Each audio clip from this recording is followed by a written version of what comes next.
आदाब नाज़रीन, अगर आप किसी ऐसे शख्स को जानते हैं जो घूम फिर करके कारोबार करता है, या किसी ऐसे अपने महल्ले में किसी गरीब इंसान को जानते हैं जो सड़क किनारे ठहर करके कारोबार करता है, या फिर जो बस्तियों और गलियारों में जा कर के कारोबार करता है, तो ये वीडियो आपके लिए देखना बहुत ज़रूरी और बहुत ज़्यादा अहम है।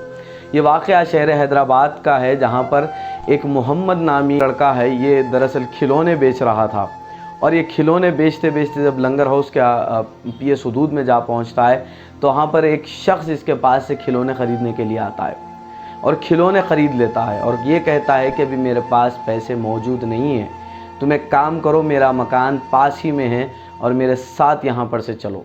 वो लड़का अपने बड़े भाई से फ़ोन पर बात करवाता है, और फिर वहाँ से उसके भाई की इजाज़त मिलने के बाद वो उसकी ब्लैक कलर की एक्टिवा पर सवार होकर के वहाँ से निकलता है। अब ये शख्स इसे घुमा फिरा करके मुराद नगर, कभी कभी लंगर हाउस से घुमा फिरा करके एक मकाम पर ले जाता है और कहता है कि तुम थोड़ा नाश्ता कर लो। नाश्ता करवाने के बाद वहाँ पर के सीसीटीवी कैमरे में ही इसकी तस्वीरें क़ैद हो जाती है, और फिर इस बच्चे से वो 120 रुपया मांगता है। पैसे मांगने के बाद वो इसे गाड़ी पर बिठाता है और ये कहता है कि ये पैसे मैं इसलिए ले रहा हूँ क्योंकि मरीज़ के लिए मुझे फल लेना है, मैं तुम्हें पैसे मेरे घर जा कर के दे दूँगा। और ये लड़का बिल्कुल भी इस बात को नहीं समझ पाता, और उसके साथ फिर उसके चालबाजी में आ जाता है और गाड़ी पर बैठ कर के वहाँ से निकल जाता है। और आप जानते हैं कि वो गाड़ी पर बिठा कर के कहाँ ले जाता है? कोकापेट तक ले जाता है। कोकापेट जो वहाँ से काफ़ी फासले पर है, वहाँ तक ले जाता है, और फिर उसे एक बिल्डिंग के पास रुका करके उसे चकमा दे करके वहाँ से फरारी इख्तियार कर लेता है। ये लड़का परेशान होकर के वहाँ सिक्योरिटी गार्ड और मकामी लोगों से मिलता है, तो वो लोग कहते हैं कि इस शख्स ने आपको धोखा दिया है, और वो लोग इस लड़के की मदद करते हैं, और बहरहाल ये अपने मकान गुड्डी मलकापुर तक वापस पहुँच जाता है और लंगर हाउस पुलिस स्टेशन में कंप्लेन करता है।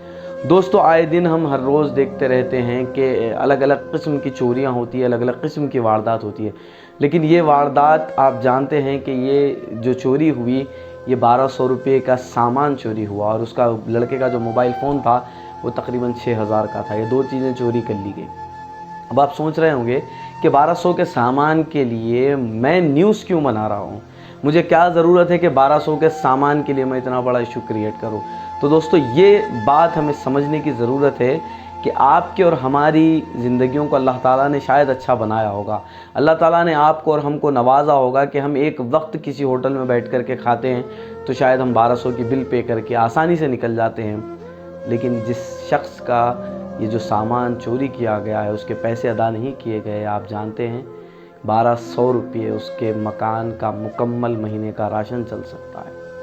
वो एक बहुत गरीब किस्म का इंसान है, उसका बड़ा भाई गरीब किस्म का इंसान। ये लोग बिहार के रहने वाले हैं, हैदराबाद में आकर के सिर्फ 6 महीने हुआ, 12 साल से ये लोग कारोबार करते हैं।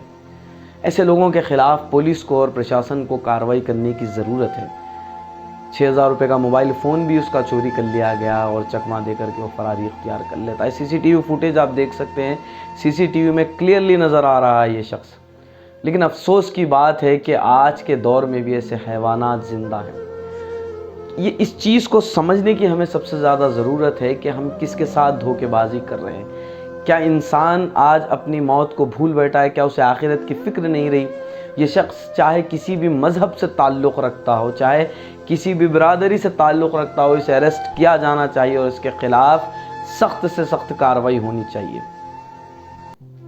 इतनी दूर ले जा करके उस बच्चे को छोड़ दिया। आप सोचिए, ये भी हो सकता था कि शायद उस बच्चे का ये खुदा न खास्ता अल्लाह ना करे, लेकिन हो सकता था कि ये बच्चे को ले जा करके उसके साथ कुछ हरकत भी करता, या उसका अगर उसकी जान को ख़तरा हो जाता तो उसका ज़िम्मेदार कौन होता।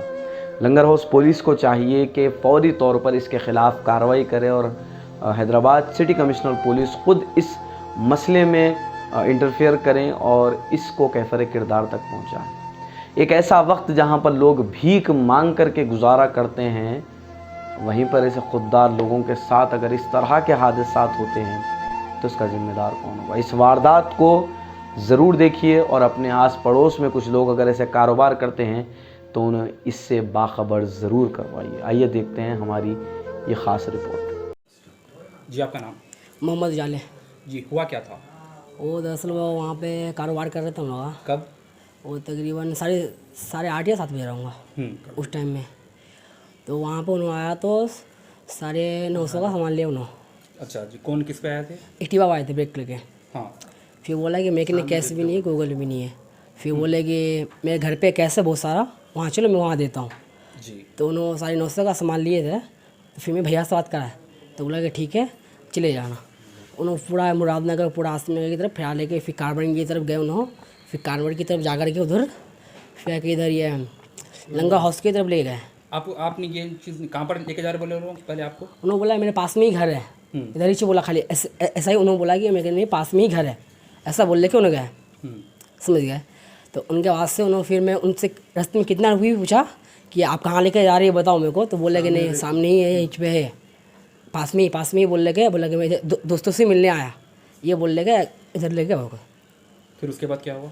उसके बाद उन्होंने फिर वो होटल में मेरे को नाश्ता कराया। उनके बाद वहाँ पर ठहरे, उनके बाद से फिर उन्होंने मुझसे 120 रुपये मेरे कैश था, तो उन्होंने भी ले लिया। बोला कि मेरे को फल लेने का, मरीज को देने का है ऐसा। तो उन्होंने वो बोल लेके मेरे ने 120 के ले लिया पूरा। कहाँ पर लेके जाके लिया आपसे ये हमारे को वहाँ से लिए उधर पैसे आप 120 खरीद लिए उधर क्या नाम है उस लंगा हाउस की तरफ लिए जी। उधर फल मार्केट है ना, वहाँ से लिए। और फिर आगे जाने के बाद उन्होंने बोला तुम ठहरो, मैं तुम्हारा फ़ोन मेरे पास रहने दो। मैं फिर फ़ोन भी मांगा, भैया से बात कर रहे तो उस वक्त तो उन्होंने बोला कि नहीं मैं बात करके तुम्हारे को देता वापस, मैं तुम्हारा पैसे लेके आता हूँ, ये बोल लेके उन चले गए। तो आप कहाँ पर ठहरे थे जब? वहाँ पे वो MCC नर्सिंग में, उन्होंने कोकापेट में थे हम लोग। हाँ खलिहान थे बस जी। आपको बाहर ठहरा के वो लोग अंदर गए? हाँ नहीं अंदर नहीं गए, उन्होंने वहाँ पे बिल्डिंग के सामने मेरे को बाहर में छोड़ दिया उन्होंने। अच्छा। उन्होंने बोला मेरे घर पास में, मैं आ रहा हूँ। मैं बोला कि नहीं भैया मेरे को भी लेके चलो इधर से, नको ठहरा ऐसा। तो बोला कि नहीं तुम यहाँ ठहरो, मैं सबको यहीं ला के ठहरा के देता हूँ। आपका फ़ोन लेके चले गए? हाँ फ़ोन लेके गए, और कैश तो उन्होंने भी ले गए, और वो सामान भी ले गए माल। उसके बाद आप वापस कैसे आए? वहाँ पे उनका एक सिक्योरिटी गार्ड था वहाँ पे 2-3, तो उनको मैं बोला तो ऐसा हादसा हुआ, तो बोला कि ठीक है वो घर का नंबर या भाई का नंबर तो दियो। भैया का नंबर तो नहीं था, एक मेरा भाई था वहाँ बेंगलोर में, तो उनको मैं कॉल किया।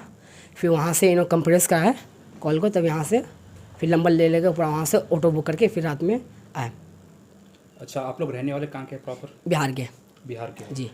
यहाँ कितने साल से कारोबार कर रहे हैं? यहाँ तकरीबन कारोबार भैया 12 साल से कर रहे हैं। 12 साल से। हाँ 12-15 साल से कर रहे हैं। हमारे को आया हुआ 6 महीना हो गए, साल भर पुर गए यहाँ के। पुलिस में कंप्लेंट करें? हम करें। जी। पुलिस वाले क्या बोले आपको? उन्होंने बोला कि ठीक है मैं देखता हूँ। कौन सा वीडियो भी पुलिस देखा, स्टेशन ये लंगा हाउस में ही कराया। वहाँ पे मैं वीडियो भी निकाला था वहाँ मिठाई दुकान से, जहाँ नाश्ता किए वहाँ से। उनके चेहरे आप पहचानते हैं? हाँ चेहरा पहचान लेता हूँ। कितने जने थे टोटल? एक ही जने थे।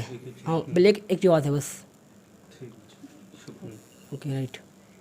है? आपका बिल करा लेंगे ना। सामान कितने का था आपका? सामान 1200 का था। 1200 का था जी। और आपका मोबाइल मेरा मोबाइल था ये 6000 कुछ चिल्लर का था, कौन से कंपनी का? लावा कंपनी का था। दवा कंपनी का? जी। उसका सिम चालू था? सिम चालू था। कंप्लेन दे दी? हाँ कंप्लेन दी। उनके बाद मैं वहाँ पहुँचने का समय वहाँ पे उन्होंने छोड़ के गया ना, उनका आधा घंटा बाद मैं कॉल किया। कॉल करने के बाद से उन्होंने मोबाइल जब ऑफ बता दिया, तो मैं वहाँ पे एक जने वहाँ पे डॉगी चला रहा था, तो मैं उनसे टाइम पूछा। फिर मैं उनको ऐसा हादसा बताया, तो बोले कि वो तो वहाँ को चकमा दे के चले गए ऐसा। नहीं, आपको ऐसा महसूस नहीं होगा? एक तो नहीं, महसूस होने नहीं दिया। उधार था, फिर आप अपना फ़ोन दे दिए। उस टाइम में भैया से बात कर रहे थे उन्होंने कि मैं जा रहा हूँ बच्चों को लेकर के, ये करता हूँ, पैसे दे के मैं जाता हूँ, वापस से मैं ला कर छोड़ता हूँ, तो मैं ऑटो पकड़ा देता हूँ, ऐसा उन्होंने बोला मेरे को। उसको आप लोग पहले से जानते हैं? नहीं जानते। नया आदमी? मेरे फ़ोन से उन्होंने बात कर रहा था खाली भाई से बस। समझ गया। गवर्नमेंट से क्या चाहते हैं आप अभी? जो हमारा फ़ोन मिला वो खोआ वो होना, आज जो मेरा लॉस हुआ उसको मिलना तो बनता ना उनके वास्ते। समझ गए बस। 99 स्टोर्स के जरिए हैदराबाद और दीगर शहरों में धूम मचाने के बाद इजी एक्सप्रेस ने घर बैठे शॉपिंग करने के ख्वाहिशमंद अपने कस्टमर्स के लिए लॉन्च की है अपनी वेबसाइट, जिसका नाम है wholesale99.in। इस वेबसाइट पर 1000 से ज़्यादा वैराइटीज़ के प्रोडक्ट्स मौजूद है। ऑनलाइन शॉपिंग के ख्वाहिशमंद अफराद wholesale99.in पर जाकर अपना ऑर्डर बुक कर सकते हैं और 100 रुपये डिलीवरी चार्ज पर आपका बुक किया आइटम आपके घर तक पहुंच जाएगा। प्रोडक्ट्स की डिलीवरी ऑल ओवर इंडिया मौजूद है। इस चीज़ के साथ साथ रिटर्न पॉलिसी भी मौजूद है, जिसके तहत प्रोडक्ट पसंद न आने पर आप इजी एक्सप्रेस 99 के प्रोडक्ट्स वापस भी कर सकते हैं। जो आइटम्स दीगर वेबसाइट्स पर महंगे बिकते हैं वो इजी एक्सप्रेस 99 स्टोर की वेबसाइट पर सस्ते मिलते हैं। यकीन ना आए तो आप wholesale99.in के प्रोडक्ट्स के दामों को दूसरे वेबसाइट के प्रोडक्ट्स के दामों से टैली कर भी खरीद सकते हैं। ये तो थी बात ऑनलाइन शॉपिंग करने वालों की। अब बात करते हैं कारोबार करने वालों की। कारोबार के ख्वाहिशमंद अफराद 99 स्टोर या wholesale99.in से सामान खरीदकर अमेज़ॉन, फ्लिपकार्ट और दीगर शॉपिंग वेबसाइट्स पर बेच सकते हैं और अच्छा खासा मुनाफा कमा सकते हैं। इस चीज़ के साथ साथ आप इजी एक्सप्रेस की वेबसाइट की भी फ्रेंचाइजी खरीद सकते हैं और प्रोडक्ट्स पर 25% तक का मुनाफा कमा सकते हैं। वेबसाइट की फ्रेंचाइजी खरीदने के ख्वाहिशमंद अफराद तफसीलात के लिए स्क्रीन पर दिए गए नंबर्स पर राब्ता पैदा करें या विजिट करें हमारे इजी एक्सप्रेस 99 के stores MPM mall Abids, podium mall Toli Chowki, SMP mall Gulzar house, old Krishna talkies पर।